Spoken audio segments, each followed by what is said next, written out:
Hello students, তোমাদের সকলকে স্বাগত জানিয়ে আজকের ভিডিও শুরু করছি। আজকের ভিডিওর বিষয় ক্লাস 8 ইংলিশ গ্রামার, তার অন্তর্গত ডু অ্যাজ ডাইরেক্টেড। নাম্বার 1-এ কী বলা হয়েছে?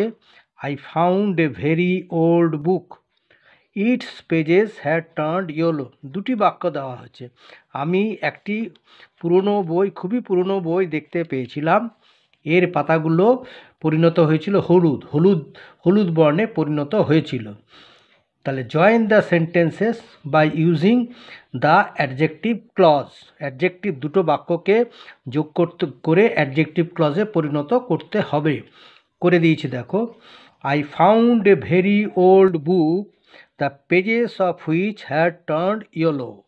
নাম্বার 2-এ I was away, Sunil came to my house.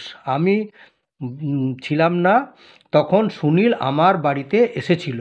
Join the sentences by using the adverb clause.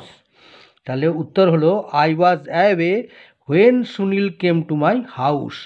Number 3-তে বলা হয়েছে the green fairy man could read a heart easily. Underline the noun phrase. তাহলে noun ফ্রেজটা কোনটা? The green fairy man. Number 4-এ she herself told me the fact. এখানে হারসেলফটা বলছে state the kind of pronoun, তাহলে হারসেলফটা হচ্ছে রিফ্লেক্সিভ প্রোনাউন। আর নাম্বার 5-এ Leonardo da Vinci was dash Italian artist and an architect. তাহলে এইখানে fill in with proper article. তাহলে ব্ল্যাঙ্কে বসলো কি আর্টিকেল? না অ্যান। আর 6-এ হচ্ছে we should be dash to face the problem. এখানে কারেজ থেকে হবে কারেজাস। এটাকে সঠিক প্রিফিক্স সাফিক্স দিয়ে শূন্যস্থান মিনিংফুলি পূরণ করতে বলেছে। ঠিক আছে, আচ্ছা।